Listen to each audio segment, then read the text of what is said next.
안녕하세요. 본 논문의 발표를 맡은 백지윤입니다. 저희 팀은 김은희님, 저 주정환님으로 구성되었습니다. 발표에 앞서 먼저 같이 열심히 논문을 공부한 팀원분들께 감사드립니다. 발표는 연구 목적, 모델 구성, 모델 최적화 방법, 실험 및 결과 분석, 연관된 연구 이렇게 크게 4가지 항목으로 구성하였습니다. 각 항목이 끝나는 중간중간마다 질문을 받도록 하겠습니다. 우선 연구 목적입니다. 사람과 사람이 소통할 때 우리는 화자의 말을 즉각해서 듣고 이해하고 반응하여 알맞은 대답을 합니다. 하지만 인간과 컴퓨터의 소통에 대해서 다루는 자연어 처리의 경우 컴퓨터에게 말을 건네면 우선 컴퓨터가 자연어를 이해할 시간이 필요합니다. 사람처럼 즉각해서 화자의 말에 담긴 상식을 추론하고 구문과 감성 분석을 할 수 있는 것이 아니기 때문입니다. 이 과정을 NLU라고 부릅니다. 컴퓨터가 이제 자연어를 이해했다면 그에 맞는 대답을 생산해냅니다. 이 과정을 NLG라고 부릅니다. 즉 자연어 처리 NLP에는 다양한 NLU 과제들과 NLG 과제들이 존재합니다. 자연어 처리도 딥러닝의 한 분야이기 때문에 결국 인풋을 딥러닝 블랙박스에 넣으면 적합한 아웃풋이 산출됩니다. NLU에서는 인풋 값이 인간의 말인 자연어이고 아웃풋 값이 컴퓨터가 자연어를 이해한 방식이라고 할 수 있습니다. 반대로 NLG에서는 인풋 값이 컴퓨터가 자연어를 이해한 방식이고 아웃풋 값이 자연어라고 할 수 있습니다. 본 논문은 이때 NLU와 NLG가 모두 가운데 블랙박스를 거쳐서 반대의 인풋과 아웃풋 값을 가진다면 이 블랙박스를 최대한 잘 활용해서 두 과제의 성능을 동시에 향상시킬 수 없을까 하는 의문을 제시합니다. 저희가 컴퓨터가 아니다 보니까 컴퓨터가 자연어를 이해한 방식인 Y가 어떻게 생겼는지 잘 안 와닿을 수도 있을 것 같습니다. 위 사진은 본 논문에서 사용한 2가지 XY 페어 데이터셋입니다. 보시면 첫 번째 데이터의 경우 Y는 키와 값을 가지는 딕셔너리 형태와 유사하게 되어 있습니다. 두 번째 데이터의 경우 Y를 트리 구조로 제시하였습니다. X데이터도 일부 트리 구조의 요소가 들어가 있는 것을 보실 수 있는데요. 실제 실험에서는 X부분은 완전한 자연어로 바꾸어서 사용하였다고 합니다. 이러한 데이터를 주석 처리하는 데에는 막대한 시간과 비용이 들어갑니다. 그래서 본 논문은 X 혹은 Y 데이터만 존재할 경우에도 잠재 공간을 잘 활용하여서 NLU, NLG 과제의 성능을 향상시키는 세미 슈퍼바이스드 방식의 학습이 가능할지 두 번째 의문을 제시합니다. 위와 관련해서는 모델을 살펴보면서 차차 설명드리겠습니다. 다음으로 모델 구성입니다. 우선 NLG 모델의 경우 인풋은 Y 데이터입니다. 본 논문에서 모델을 by LSTM average 풀링 순으로 구성하였습니다.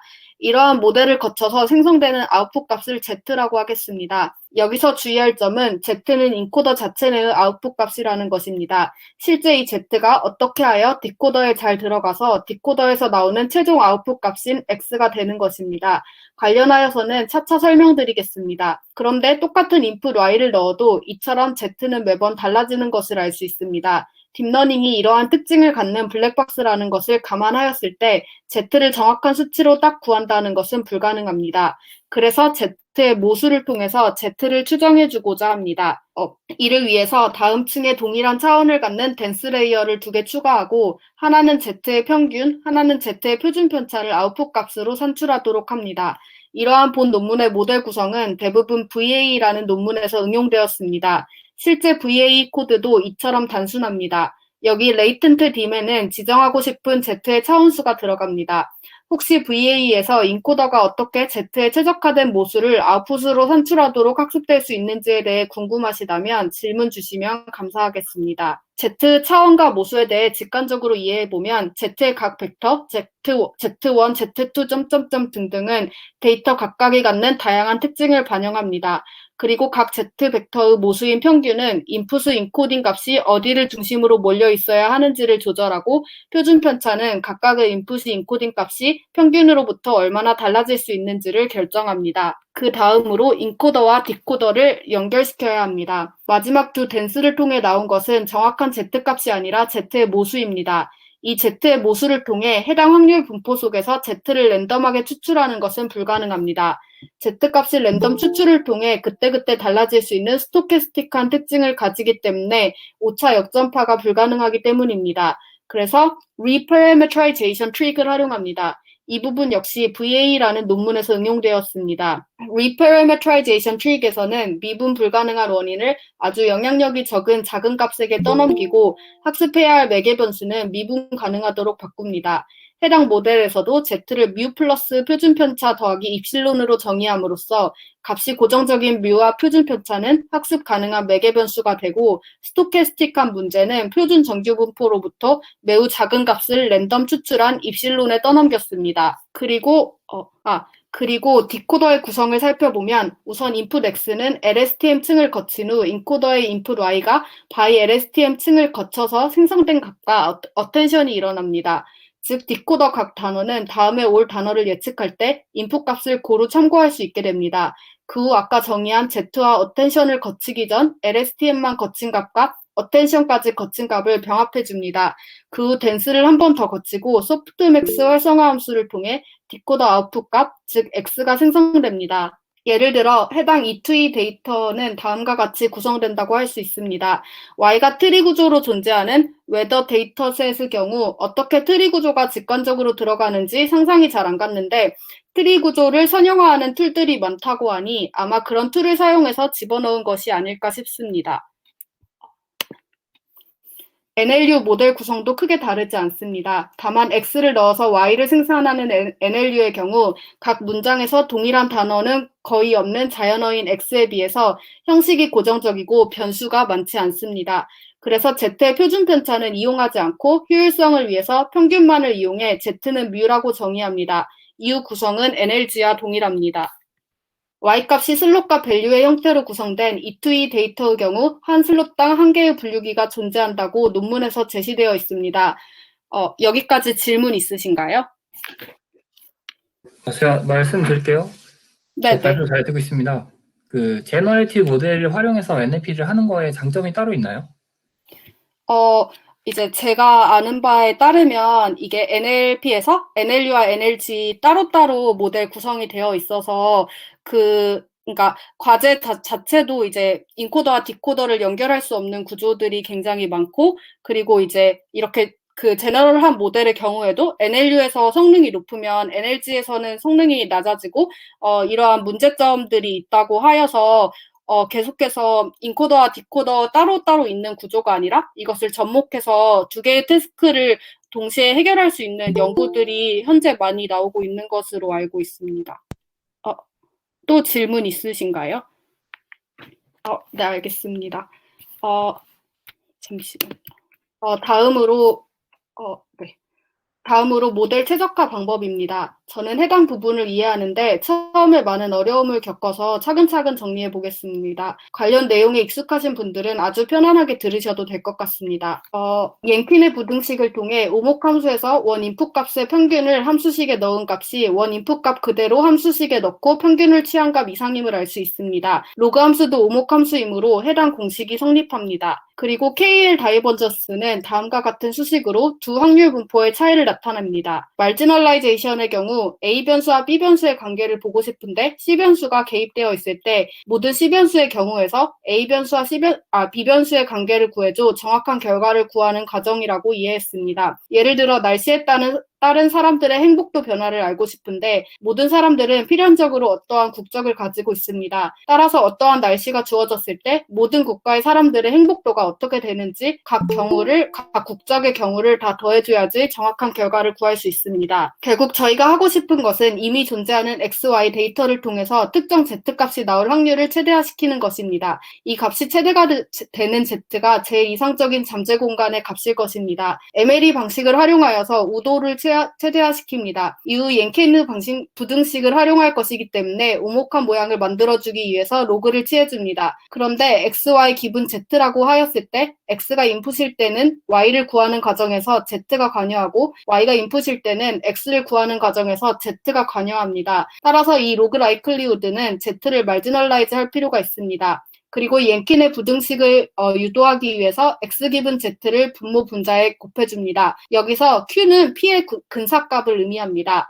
저희가 x 기분 z를 정확히 구할 수 있는 것이 아니기 때문입니다. 그러면 최종 샘플링한 z에 대한 최종 샘플링한 Z에 대한 하늘색 박스 속 수식의 기대값이라는 식이 유도됩니다. 저는 이것의 의미가 직관적으로 이해가 안 되었었는데 복권에 대한 상금의 기대값이 이렇듯이 샘플링한 Z에 대한 하늘색 박스 속 수식의 기대값은 Z에 따라서 이 수식 각각이 나올 수 있는 확률이 모두 다른데 Z는 연속적인 값이므로 결국 샘플링한 Z에 대한 하늘색 박스 속 수식의 기대값은 이렇게 위와 같이 구해지는 것이라고 이해했습니다. 그리고 옐킨의 부등식을 써줘서 하한선인 엘보를 구해주었습니다. 즉 엘보가 커지면 로그 라이클리후드 값도 커지기 때문에 엘보를 최적화 함수로 사용하게 됩니다. 이 원리도 VA 논문에서 그대로 응용되었습니다. VA 코드를 살펴보니 실제 코드에서는 이 최적화 함수의 마이너스 값을 취해 이를 최소화하는 것으로 학습이 진행됨을 알 수 있었습니다. 최적화 함수를 조금 더 정리하면 다음 세 부분으로 구성됨을 알 수 있습니다. 그런데 다시 되돌아가 보면 x 기분 z를 분모 분자에 곱해 주었습니다. 즉 x를 통해서 z를 추정해 주었으므로 저희가 구한 식은 NLU 모델 최적화 함수입니다. 반대로 y를 통해서 z를 추정해주는 NLG 모델의 경우에 최적화 함수는 따라서 다음과 같이 됩니다. 이번에는 x나 y 단일 데이터만 주어진 경우를 살펴보겠습니다. x 데이터만 주어졌다고 하면 마찬가지로 MLE 방식이므로 z 기분 x를 최대화시켜야 합니다. 이때 x가 정확히 어떤 것을 가리키는지 주의할 필요가 있습니다. 결국 x 데이터만 주어질 경우 궁극적으로 하고 싶은 것은 unsupervised 방식에서도 최적의 y를 구하는 NLU 모델을 구축하고 싶은 것일 것입니다. 그렇다 하면 이때 x는 y를 반드시 거친 후 나온 값이어야 하므로 처음에 들어간 인풋값 그대로가 아니라 오토 인코더 방식으로 반환된 x값입니다. x에서 z에서 y에서 z에서 x순으로 이 x값이 구해지므로 x를 구할 때 yz가 관여함을 알 수 있습니다.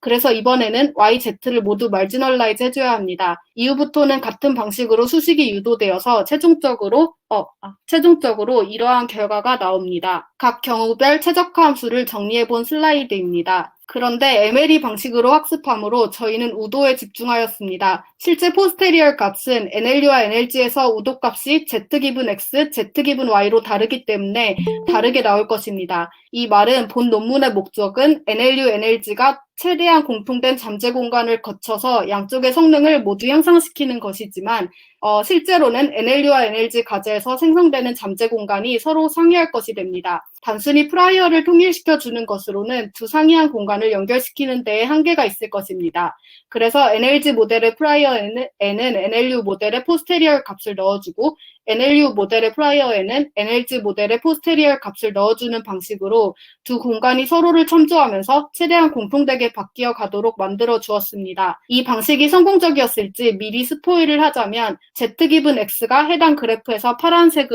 해당 그림에서 파란색으로 표시되어 있고 Z 기분 Y가 오렌지색으로 표시되어 있습니다. 보시면 오렌지색 깊숙이 파란색이 겹쳐져 있는 것을 확인하실 수 있습니다. NLU 모델, NLG 모델의 최적화 함수를 종합해서 활용한다면 본 논문에서 제안하는 저그 모델의 최적화 함수가 나옵니다. 라벨링된 X, Y 쌍 데이터의 경우 NLU에서의 손실값과 NLG에서의 손실값을 모두 미니멀라이즈 해줘야 하므로 더하게 됩니다. 이는 저그 베이직 모델입니다. 여기에 추가로 단일 데이터만 주어졌을 때의 최적화 함수가 이렇게 평균을 두 번 취해주는 형태로 나와서 마치 이중 포문의 순서대로 계산되므로 오토 인코더 경로와 동일하게 나온다는 것이 구해졌습니다. 이를 활용하여서 오토 인코더 경로도 최적화시켜줍니다. 저그 말지널 모델입니다. 마지막으로 이번엔 일부 언라벨드 데이터를 추가하였을 때입니다. 이번에는 저그 베이직 형태의 정의 그대로 앞서서 단일 데이터가 존재할 때 NLU, NLG의 최적화 함수 각각을 더해줍니다. 저그 세미입니다. 저그 말지널과의 차이점은 저그 말지널은 이 LX, LY 식 각각에 들어가는 YX가 이미 존재하는 페어이고 저그 세미에서 LX, LY 식 각각에 들어가는 YX는 주어진 단일 데이터를 통해 생성된 값이라는 것입니다. 여기까지 질문 있으신가요? 네. 다음으로 실험 및 결과 분석입니다. 논문의 핵심은 저그 모델과 기존 NLU, NLG 모델을 비교하는 것입니다.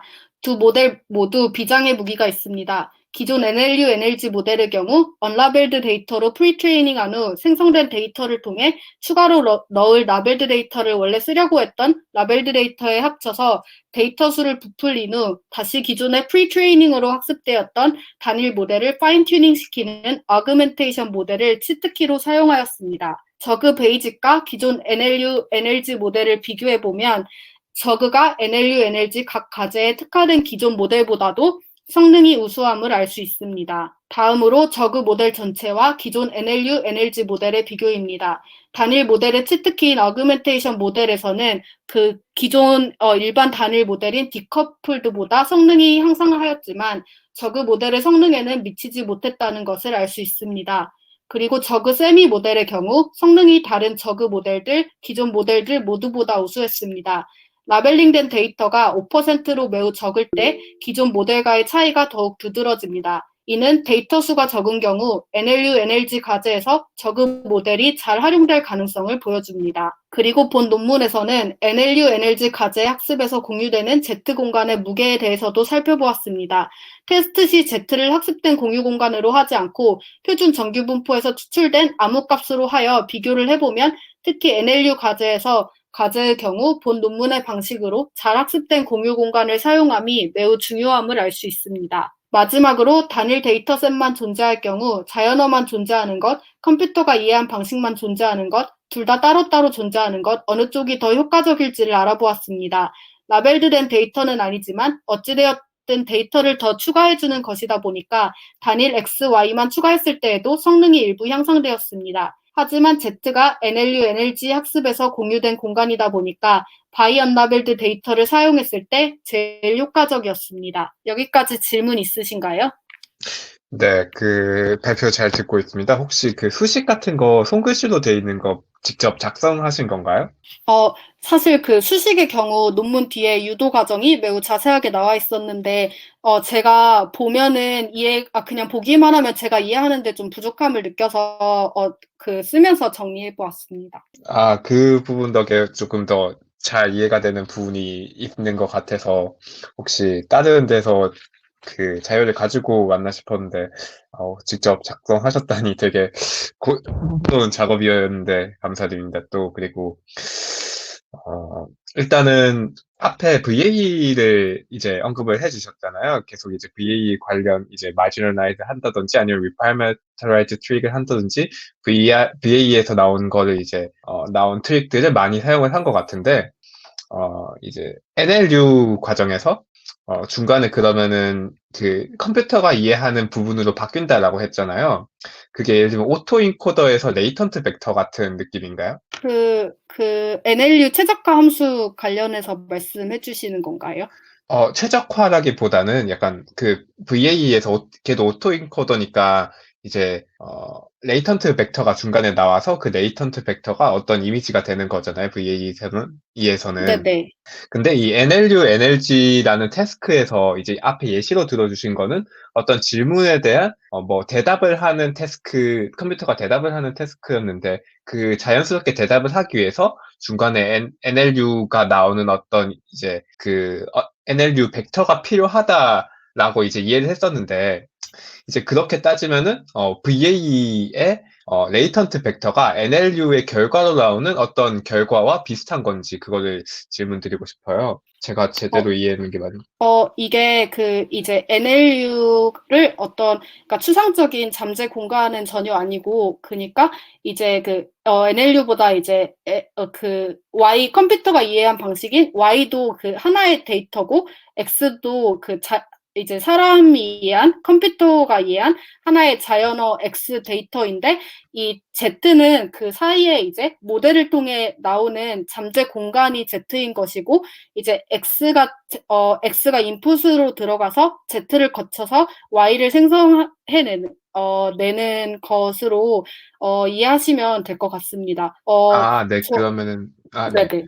그러면 이제 VA 같은 게 이제 두 개가 있는 거죠. 처음 VA는 이제 Y를 생성해내는 VA는 아니지만 어쨌건 모델. 두 번째 모델은 이제 Y에서 이제 새로운 대답을 만들어내는 모델이 있는 거죠. 네, 맞습니다. 그래서 이제 본 논문에서 하고자 하는 게 여기서 그 두 이제 VA가 있는데 그거를 최대한 그 가운데 잠재 공간을 끌어당겨서 공통으로 사용될 수 있는 영역으로 만들어서 사용하겠다 이것이라고 보시면 될 것 같습니다. 아, 그리고 이제 그 중간에 있는 Y는 위에 이제 슬라이드 초반에 나와 있는 약간 트리 형태나 그런 쪽에로 실제로 나오는 건가요? 이 모델에서? 네, 그렇게 나와 있는데, 이 부분이 예를 들면, 네, 여기 데이터에서 예를 들면, NLU의 경우 이렇게 X를 넣었을 때, 뭐, 이름을 잘못 맞췄거나, 아니면은 뭐, 어떠한 슬롯을 잘못 맞히면은, 이렇게 틀렸다고 채점하고, 이런 식으로 성능 평가를 한 것으로 알고 있습니다. 그러면 이제 그러면은 이제 마지막 질문인데, NLU랑 이제 NLG 태스크 같은 경우에는 그거에 대한 태스크 평가 데이터셋이 어떤 식으로 구성되어 있나요? 제가 앞서서 여기 논문에서 사용한 그래서 데이터셋이 이렇게 두 개인 건데 이제 첫 번째 데이터셋의 X는 이제 자연어고 이제 Y가 어떠한 슬롯하고 밸류 값으로 이렇게 나와 있는데 사실 NLU에도 과제들이 감성 분석도 있고 되게 많은 것으로 알고 있는데 제가 이해한 바로는 예를 들면 기가지니 같은 챗봇에서 사람이 이제 어떠한 X 자연어를 인풋으로 넣으면 컴퓨터가 반드시 그거를 딱딱 정리해서 예를 들면 기가지니야 텔레비전 꺼줘 하면은 텔레비전은 무엇인지 뭐 명령어는 무엇인지 그렇게 딱딱 이해하는 과정이 필요할 텐데 아마 그런 NLU 태스크를 염두에 둔 게 아닐까 싶습니다. 그러면 NLU는 그런 거고, 이제 NLG는 그런, Y라는 NLU에서 나온 데이터셋으로 그걸 다시 regenerate, 우리가 이제 인간이 사용하는 언어로, 구성하는 거잖아요. 네네. 그러면은 NLU에서 나온 데이터를 NLG로 들어가는 건데, NLG에서 나온 데이터를 가지고 그러니까 NLG를 평가하는 그러면 지표는 어떻게 되나요? 이게 근데 NLU를 거쳐서 NLG로 나온다기보다는, 네. 보통 저희가 실제로 쓰는 챗봇에서는 아마 그렇게 NLU를 거쳐서 NLG가 형성될 텐데, 여기 논문에서는 이제 NLU와 NLG를 따로따로, 두 개의 과제로 보고, 그래서 이제 이게 거쳐서 이렇게 이어지는 느낌이라기보다는 이제 NLU는 여기서 주황색으로 이렇게 가는 거고, 이제 NLG는 따로 보라색으로 이렇게 가는 건데, 저희가 최적 함수는 두 개를 다 고려해 주니까 이 Z 공간이 최대한 같이 공통되게 끌어지면서 최적화되게 그런 식으로 진행된다고 이해하시면 될 것 같습니다. 네네. 그 부분은 이해를 했는데, 평가하는 데 아, 있어서, 네네. 이제 평가하는 거는 이제 NLU랑 NLG 태스크 둘 다 좋다라고 이제 결과가 나와 있잖아요. 네네. NLU는 이제 그런 데이터셋 사용한다는 걸 알겠는데, NLG는 그러면은 이제 NLU, Y 벡터를 가지고 맨 마지막에 나온 답안을 가지고 평가를 하는 게 맞는 것 같은데, 네네. 그렇게 실제로 평가가 되는 건가요? 그런 데이터셋들이 있나요? 여기서는 NLG는 블루로 채점하고 NLU는 F1으로 채점한 것 같은데, 음. 제가 사실은 저도, 제가 아는 NLU는, 감성 분석이나 뭐, 이 정도고, 이렇게 뭔가 진짜 추상적으로 뭔가 챗봇에 진짜 들어가는 NLU나 이러한 평가에 대해서 어떻게 되는지 저도 정확히는 모르겠는데, 여기서는 일단 F1 스코어를, 사용하였습니다. 네. 알겠습니다. 답변 감사드립니다. 네. 네, 그러면, 네, 여기서, 네.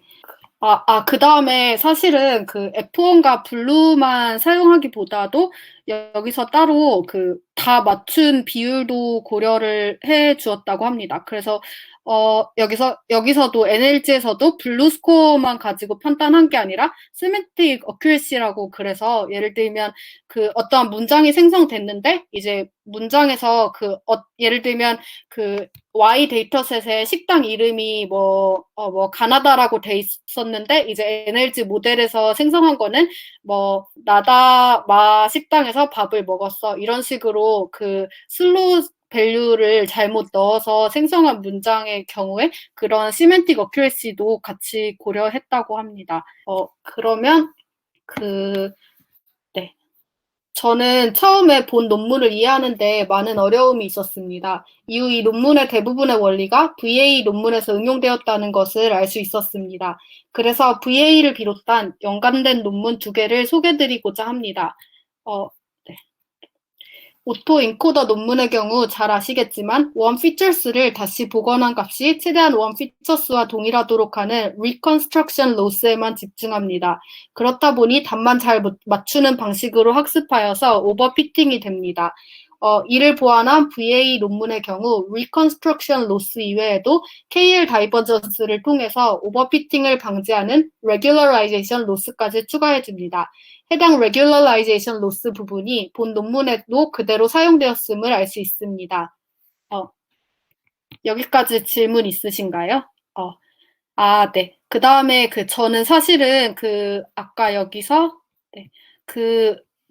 여기서 프라이어를 이런 식으로 맞춰서 연결해 준다고 했는데 이게 해당 논문의 코드가 공개된 것이 아니어서 이게 어떻게 가능할지가 잘 이해가 안 됐는데 여기서 원래 regularization loss를 구하는 regularization loss 관련된 수식이 이렇게 정의가 되더라고요. 이때는 프라이어가 이렇게 서로 연결된 구조가 아니라 어떠한 그냥 표준 정규 분포를 따른다고 가정하면 이러한 수식이 나온다고 하는데 저희 모델에서는 두 프라이어를 NLU, NLG 모델의 프라이어를 서로 연결시켰기 때문에 여기 수식의 뮤2와 표준 편차 2 부분을 0하고 1이 아니라 변형시켜서 따로 수식을 도출해서 regularization loss에 넣어주지 않았을까 싶습니다. 지금까지 발표를 들어주셔서 너무 감사합니다.